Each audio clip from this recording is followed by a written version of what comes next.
Hi friends, info tips and ട്രിക്സിന്റെ മറ്റൊരു വീഡിയോയിലേക്ക് എല്ലാവർക്കും സ്വാഗതം. ഞാൻ ഇന്ന് വളരെ ഈസിയായി ഉണ്ടാക്കിയെടുക്കുന്ന ഒരു മട്ടൻ ചുക്കയുടെ റെസിപ്പി ആയിട്ടാണ് വന്നിട്ടുള്ളത്. അതിന് വേണ്ടിയിട്ട് നമുക്ക് 1.5 കിലോ മട്ടനാണ് ഇവിടെ എടുത്തിട്ടുള്ളത്. നമുക്കിത് വൃത്തിയായി കഴുകിയെടുക്കാം. ഞാൻ വാങ്ങിച്ചിരുന്ന മട്ടനിൽ ഒരുപാട് നെയ്യുണ്ടായിരുന്നു. അപ്പോൾ അതൊന്ന് കളയാൻ വേണ്ടിയിട്ട് ഒരു 3 മിനിറ്റ് നേരം തിളപ്പിച്ച് ഊറ്റിയെടുത്തിട്ടുണ്ട്. ഇനി നമുക്കൊരു പാൻ വെച്ച് കൊടുക്കാം. അതിലേക്ക് 3 ടേബിൾ സ്പൂൺ മല്ലി ഇട്ട് കൊടുക്കാം. നമുക്കിതൊക്കെ കൂടിയിട്ട് ഒന്ന് വറുത്തെടുക്കണം.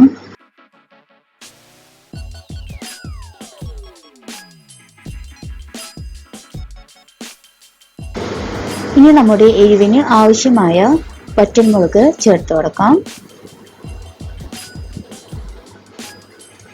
ഇതെല്ലാം കൂടി നമുക്കൊന്ന് വറുത്തെടുക്കാം.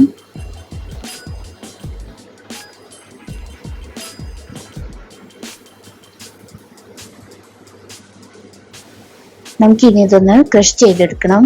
അതിൻ്റെ കൂടെ 1 ടേബിൾ സ്പൂൺ നല്ല ജീരകം കൂടി ആഡ് ചെയ്ത് കൊടുക്കണം. ഞാനത് വീഡിയോയിൽ കാണിക്കാൻ വിട്ടുപോയതാണ്.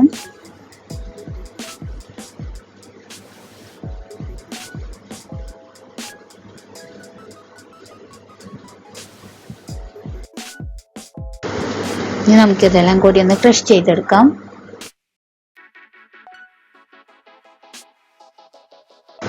ഇനി നമുക്കിതൊന്ന് മട്ടണിലേക്ക് ആഡ് ചെയ്ത് കൊടുക്കാം.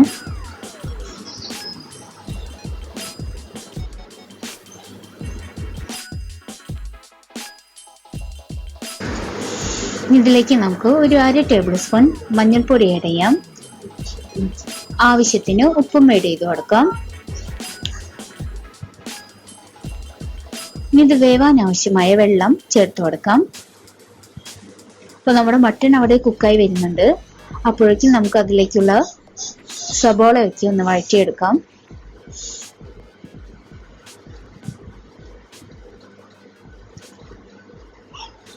ഇതിലേക്ക് നമ്മൾ തക്കാളി ഒന്നും യൂസ് ചെയ്യുന്നില്ല.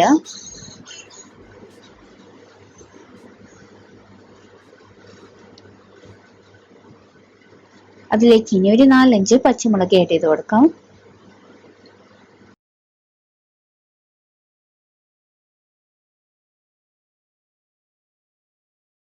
ഇനി നമുക്ക് അതിലേക്ക് ഇഞ്ചിയും വെളുത്തുള്ളിയും ആഡ് ചെയ്യാം.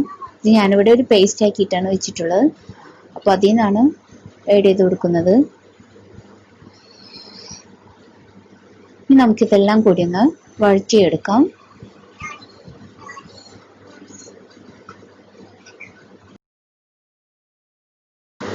അതിലേക്ക് കുറച്ച് കുരുമുളകിൻ്റെ പൊടി ആഡ് ചെയ്ത് കൊടുക്കാം.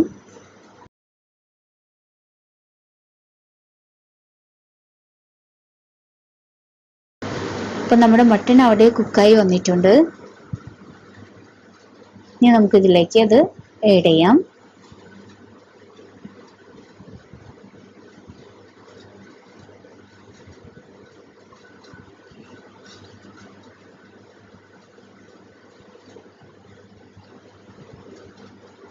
നമുക്കിതെല്ലാം കൂടി ഒന്ന് നന്നായി മിക്സ് ചെയ്തെടുക്കാം.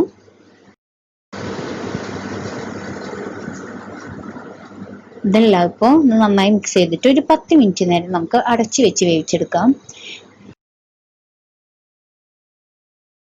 ഇപ്പൊ നമ്മുടെ മട്ടൻ ചുക്ക റെഡി ആയിട്ടുണ്ട്.